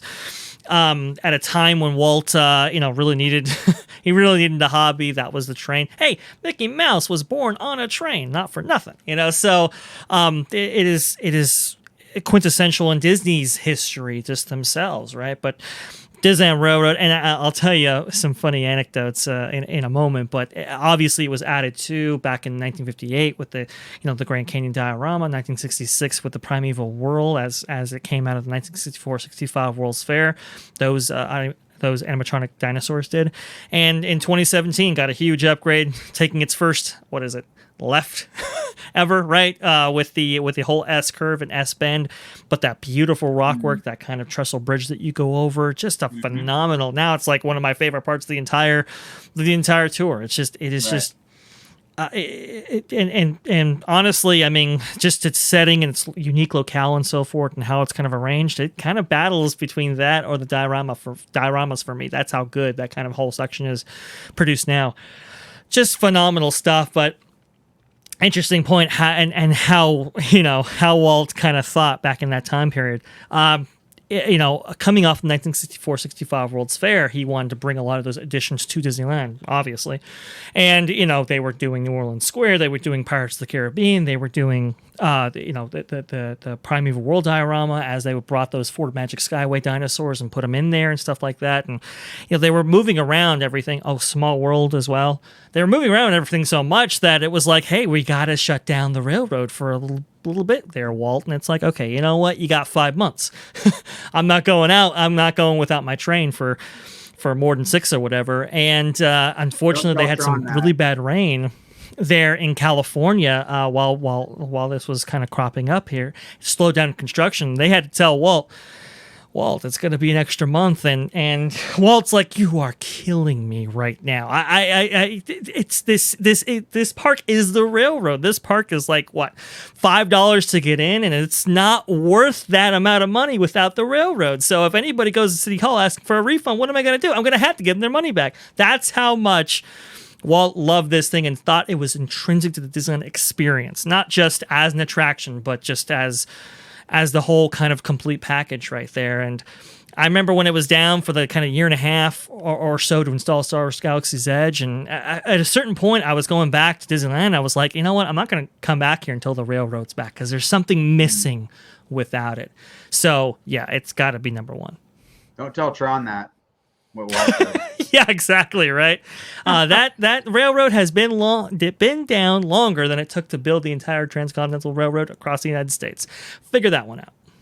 Sheesh. King the Caw. All right. And by the way, that was during the Civil War, so they had issues too back then. You could say that the current era of Disney is the Civil War. Little bit. A little bit. So my number one, which I already said it, is Snow White's Scary Adventure, and AKA Snow White's Enchanted Wish, which, if you know me, I love that ride. It's so beautiful. Our So first year on the it really podcast. does that, like Vash said, it emotes emotions out of you for some weird reason, and it's just so breathtakingly done, so freaking well. But the reason why I love the original also is because it's just literally one of Walt Disney's first movies ever created, put into a dark ride. And yes, it may not have been the best ride, but it just still gave you such a nostalgic feel just to see those characters in their what's the word? Their the statuesque form, just in ride way, and then the evil witch, and it's just like in that specific scene in Snow White always got to me when I was younger. It scared the crap out of me, and it was just like and then the fact that it made it into a ride, and it's just nostalgia all over again. And that's why I love Snow White so much, is because I grew up with it. So anything that has to do with Snow White automatically goes number one, because my childhood was the best time of my life. So that's where the reason why I said it's also number one is because when I was Disney World version, that was the last ride I did, and that's the last ride I ever remember doing at Disney World before I left. And it's weird because in the back of my mind, before I went back in 2018, I saw everything changed, but those images I had was Snow White was on the right, but then Dumbo was right in the middle when you walked into Magic Kingdom. So I was just like, this is weird. Where is everything? So everything just kind of changed. But anywho, back to Disneyland's version. It's just for a simple fact that it was Walt's first movie turned into a ride, and I thought it was pretty cool. And the upgrade is even better. Like, I feel like Walt would like cry looking at this ride. Yeah, agreed. That moment when the prince kisses Snow White and you have that kind of, that is so cool. That effect Just there, like, so good. So good. Oh, so man, good. Man. Tariq, I can't wait to go back. You said that anything Snow White will automatically be number one. What happens if Disney builds an Encanto dark ride right next to a Hercules dark ride right next to Snow White? Then what's number one? Snow White's still number one. I'm telling you that right now. Snow White was still. I didn't know you're such an Encanto hater. No, I love Encanto, but an Encanto dark ride would never amount to a Snow White dark ride. Snow White. Well, tell everyone you're an Encanto hater. No, what? It's gonna be it's gonna be the clickbait title of this podcast. It's just the nostalgia behind it. It literally brings me back to a place where times were like great for me. Like I was a child, I was young. There's layers there. Now you're friends with me and Vash. So has your life ever been better than like today? No, because when I was younger, like it was just amazing because I didn't have bills and I didn't have to care for it much. Yeah, but you were friends with me and Vash. But you have to understand that I didn't have bills back then. So, like, unfortunately, we do not outweigh the bills in Craig's mind, but that's okay. I do. Fair enough. But you couldn't go to Disney on a whim. Now you can. You're right. That's the only thing I love about being an adult is that I can be like, I'm bored. I'm going to go to Disney World. And then I just do it. I don't have to rely on anybody. So fair enough. I love it. All right. Well, my number one to get us back on the rails is the Disneyland Railroad. No pun intended on that one, if you believe me. I can't say anything more than what Vash said. Just a perfect ride. This is the type of ride that every theme park needs a variant of, whether it be a people mover or whether it be just a slow moving ride. Every park needs something where you can just sit and chill and take in the atmosphere, and the Railroad did it first. It still does it best to this day. It's one of the best theme park attractions ever built, and it was built in 1955. Easily comes in at number one. All right, guys, that is our list. Let us know down in the comments what you agree with, what you disagree with. What is your top five? You know, there's only about, I think, 15 or so opening day attractions if you're including Main Street Cinema and stuff like that. So, but yeah, let us know down in the comments your list. That brings us into our fourth topic. This is the guest topic. So, Dre, the floor really is yours here, but what got you into theme parks? You know, just kind of sum up your theme park story in a short, 5 minutes or so. What got you into theme parks, where you're going with it, and just, what fuels your love for that? So the floor is yours. It's funny. I mean, IP, a lot of people, I mean, obviously we love original attractions and so forth, but IP is very profound. It can definitely skew your, love or interest in something just because, hey, you grew up with a certain IP and you have a theme park that actually capitalizes on it and provides you that kind of experience. A lot of people don't know, but I, like Sean here, I grew up as a Universal fan. I grew up as a fan of the Universal parks over the Disney parks. I mean, my Disney park experience was limited, obviously. Only Disneyland and Universal Studios Hollywood, right? But I would prefer the days that we would go to Universal Studios Hollywood over the Disneyland days because, one, it was very unique. We would usually go like maybe 3-4 days at Disneyland and 1 day to Universal, right?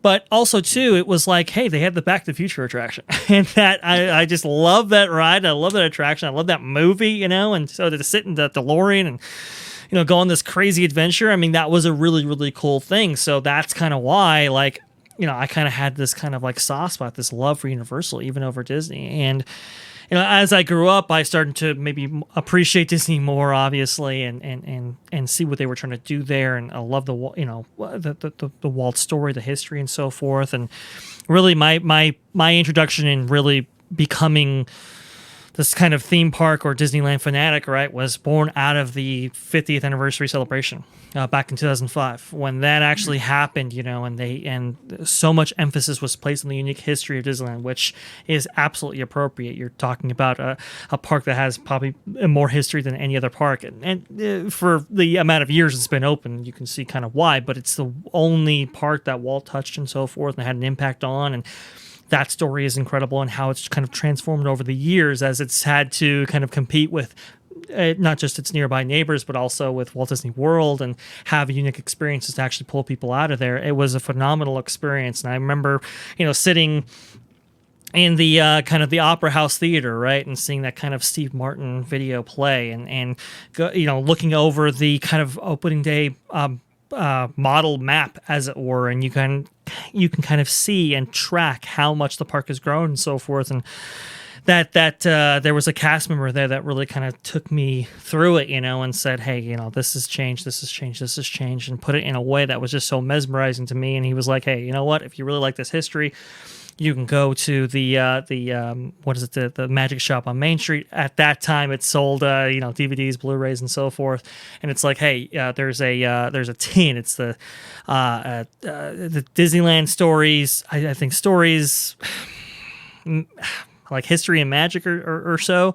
it's like, hey, buy that. And it's like, okay, I did. And I watched that religiously, just absorbing all of that content and so forth. And that really, really was how I got into this kind of whole thing, and at that time, the internet was just kind of getting going before the social media era, but you had like the forums and so forth. So I would go on like because I was like, hey, is anybody into Disneyland as well? Oh yeah, there are like the Mice Chat forums and so forth, talk about parks and stuff like that. Started reading out Lutz.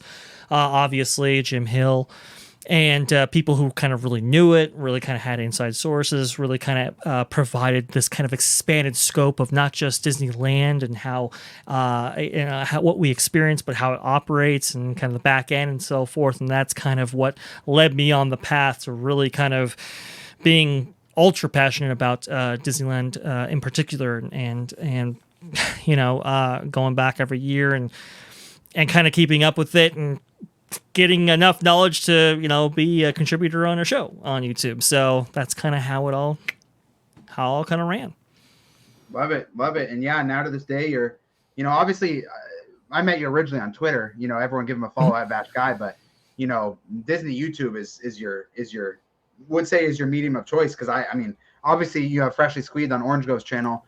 You're on Theme Park Wizards channel, Family Man's channel. I've seen you on like 6 different channels. So would you say that's your medium of choice these days? I would say so. I mean, look, I was on Twitter for a long time, but Twitter is very limiting.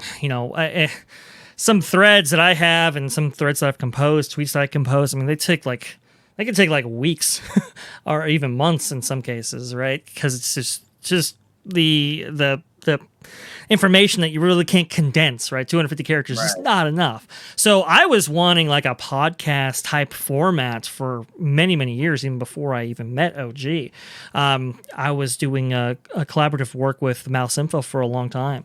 And I was, coming up to the head over there, the editor over there saying, hey, do you think a podcast would work for Mouse Info, And unfortunately, we never really got further than that, but I had been wanting to do this for quite a while. So when OG came to me with the opportunity to say, hey, do you want to be just a contributor on the channel? I was thrilled. I was over the moon. So, I've slowly kind of stepped up my game here on YouTube, right? And obviously doing appearances, but this is absolutely my medium of choice because it's so much easier to get information out there. It's so much easier to kind of express opinion and kind of provide that information that people are looking for and, kind of all those things because let's just be honest, Twitter is just, it's far too limiting. And I think a lot of people appreciate the kind of more podcast or vlogcast or whatever you want to call this format, just because of the kind of the digestion of information and communicating on a level that I think a lot of people appreciate. Love it. Karik, thoughts? I thought you were about to say something. Oh, no, I'm just listening. We're good. Yeah. No. You're very much fine, Kai. You're very much fine. It's been an incredible journey. It really has. And I've met a lot of incredible people. It's amazing because with the internet era, it's brought together a lot of these niches, a lot of these places where you can be in a whole neighborhood or a whole, I don't know, city and not find another Disneyland fan. But, you can interact with these people from all over the world and kind of really come together on something that, I don't know, that everybody's kind of passionate about. It's really wonderful to see. Absolutely. Yeah, 100%. The whole niche market of social media social media has a lot of cons, but that is just insane. And a theme park niche is, I would say, a more of a mainstream, well-known niche than a lot of other niches that, you can find your way. And so this next generation has, in terms of finding your niche, is really good because now people get to find their interest. But for me, I feel like earlier in the social media years, the more common thing was like roller coaster fans or like amusement park fans. The Disney community, at least for me, didn't start to blow up until 2018, 2019. That's when Disney YouTube started to really get big with Tim Tracker and Fresh Baked and Defunctland, and channels started going mainstream, and Disney Twitter really blew up. I know we've had Mice Chat pages and Diz Unplugged pages, stuff like that for decades, but I feel like the Disney community really hit hit it big the last like 3 or 4 years in terms of really blowing up in it. I mean, I would say if you ask me my 30 closest friends right now, half of them or more are just Disney friends that I met on Twitter or YouTube. And so maybe that just makes me a nerd without friends, but it's pretty cool where we've gone in the theme park community. So hey, it's awesome. I mean, hey, I remember the days when you want to go to Disneyland. Okay, well, you got 2 ways to do that. Well, 3 ways. You can actually go there, which Arizona, kind of hard. But 2 and 3, you've got these the Disneyland sing along, right, on the VHS, and then you got the Day at Disneyland VHS that came out in like 1991, 1992, right? That's it. That's the only way you're going to see Disneyland. I ran those tapes ragged. Okay, I mean, just because it was like, how can you experience this thing, without actually having been there? And so, like, YouTube was transformative in that regard because it was like, wow, now you go there every day.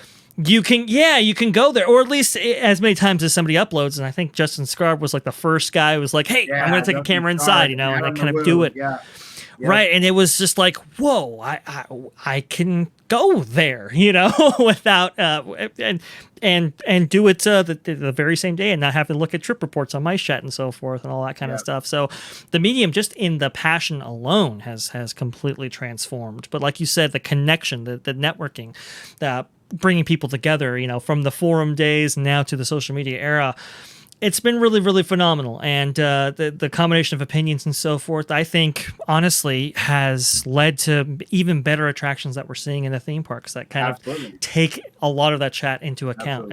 It's fascinating. Absolutely. There's no question in the world that Disney, and when I say Disney, obviously I'm not, we're not talking CEOs and stuff, but the president of the parks and below, they watch. I mean, maybe not, the channels at 10,000 subs and below, but they're watching, Offhand Disney, they're watching Fresh Baked. At least someone isn't. And they're looking at Twitter. I mean, we've seen this, they're watching WWNT, they're watching ITM, Inside the Magic. They're say what you will about these accounts, but they're watching them. And so the fan reaction is very important. And so, I mean, I started this podcast not partially because I want to talk about theme parks more, but partially because I want to highlight the community. And that's why we do this format of bringing on a new guest. And your guys' channel, Vash OG55, I mean, you guys have a different guest every week, and King DeCaw's been on there. I've been on there. You guys have probably had 20 guests in the last month, and so that just highlights how important and fun it is to just bring the community together and get different perspectives. And we're all talking in the end about a theme park community started 60 years ago by a dude. It's just crazy to think about. I feel like your story just kind of highlights that in a nice little bow, so it's pretty nice. Very cool. Very cool. All right, Vash. With that being said, you're not off the hot seat yet. The surprise rankings are here. I don't think we've ever formulated how much time you have before you have to give your answer, but we'll say you have 10 seconds. So you can kind of formulate your thoughts real quick. We need your top 3 in order, 3 to 1, best theme park rides ever made. And right after that, we need your 1 theme park ride that you've never been on. It can be not built or in another country or whatever that you want to ride the most. So top 3 in order, rides you want to ride the most. Oh man, top 3 attractions ever built. Oh man, I can't rank them, but I'll list them. Okay, if that's appropriate. You got to find a way to go 3 through 1. Then we'll give you a couple seconds. Oh Jesus! You got to put you on the hot seat. Why you gotta do this to me? No pressure. Yeah, no pressure at all. Right? Okay, let me just take a. The ranking fans need to hear it, Dre. They need to hear the ranking. I guess so. Okay. I love this part. Okay, let me hang on. Okay. I gotta go through them all in my head here real fast. You want to play the Jeopardy music? Yeah, I actually need some kind of music to play here.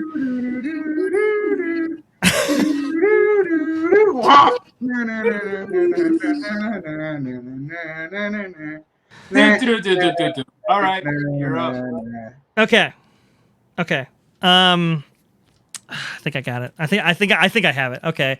So number 3, I'm gonna have to say Indiana Jones Adventure. I think that ride is phenomenal. It is awesome. It is super good. It is one that, hey, everybody who comes out here, they gotta ride one. A lot of times it's that one. It is so like unique and it's really something that other than Tokyo doesn't really have. So I think that's gotta definitely be one of those. That's a good one. Second, man, you know what? I think I'm gonna do it. I think it's gonna be what is it? What is it? Harry Potter Forbidden Journey, right? Oh, Forbidden Journey! Wow. I think that's got to be it. And Wow, the reason why, Universal route.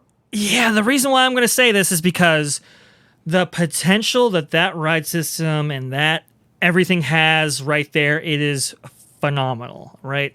I think the attraction itself, I think is okay. I think it relies a little bit too much on its ride system. I think I would have preferred a little bit more physicality and stuff like that attached to it. But in terms of just like, in terms of a complexity, in terms of that forwarding the genre, and honestly, that's had a profound effect on Walt Disney World, Disneyland to a certain extent, right? I mean, they've added quite a variety of experiences in order to compete with that, but that's the one that kind of launched Universal into the stratosphere, as far as I'm concerned. That and the land, of course, but it's just in terms of that ride system, that technology, they got a 10-year exclusive deal with what is it, KUKA, in order to use their technology in that way. Disney was trying to use that technology, I think, for an Incredibles ride in Tomorrowland at Magic Kingdom. That would have been super cool, but hey, Universal got them first, and forwarding the genre and all that, you got to necessarily put that in its place. And I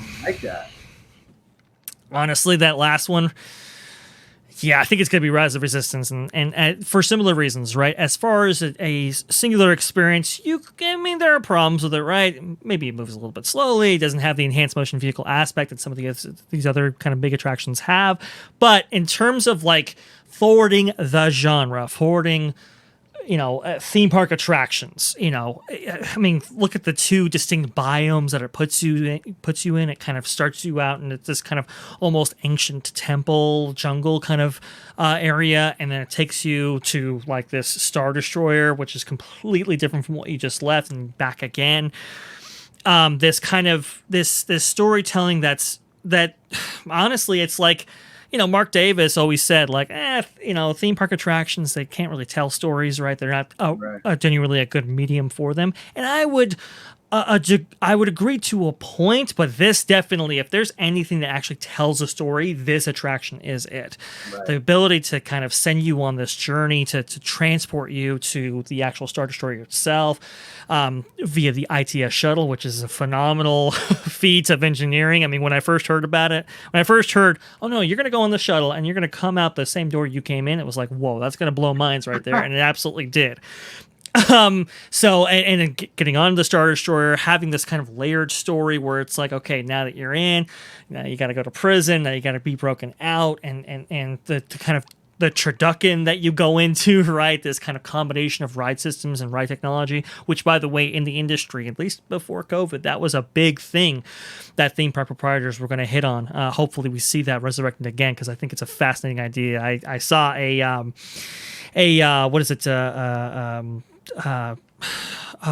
patent for and the schematic laid out from Universal, funnily enough, where you start out in this kind of car type ride vehicle, and then that turns into a flyer type ride vehicle later on.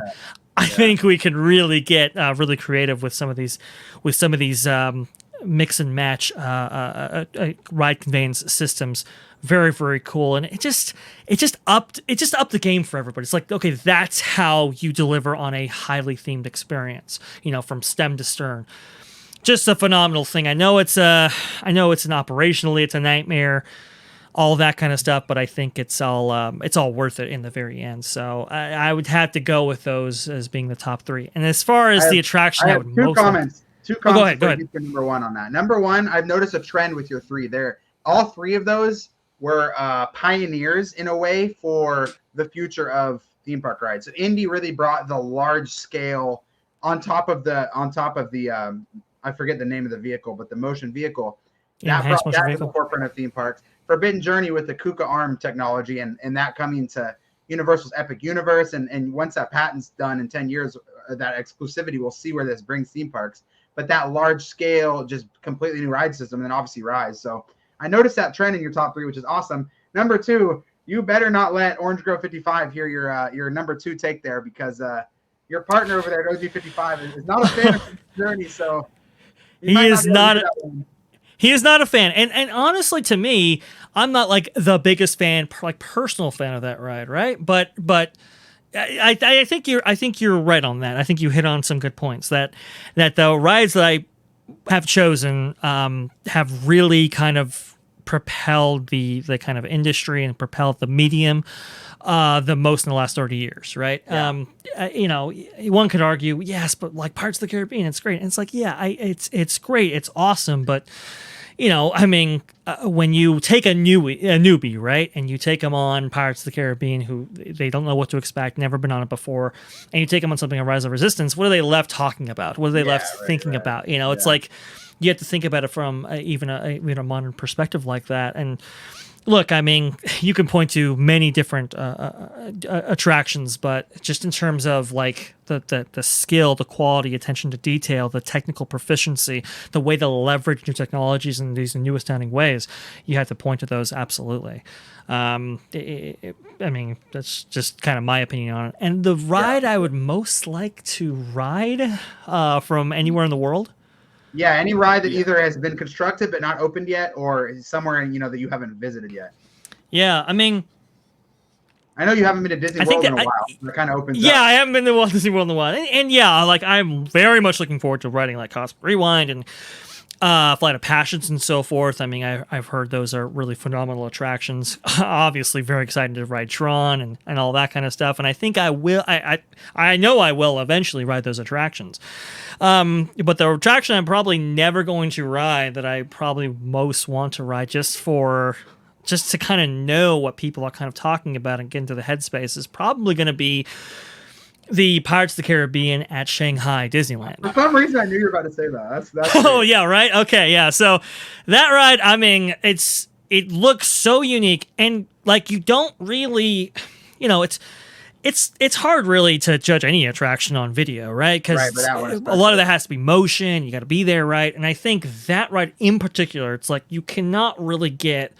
I feel, I've never ridden it before, obviously, but I feel that you cannot really get an honest take on that specific attraction from video. I don't think it does it justice at all. It's kind of like riding a roller coaster without riding a roller coaster. Well, it's like, yeah, but you know what a roller coaster feels like. This is something completely different. Or even like Mystic Manor. Like, film doesn't do it justice, but you can kind of see what that ride is giving you. But yeah, I'm with you with Shanghai Pirates. There's no way camera can do that justice. That you just can't.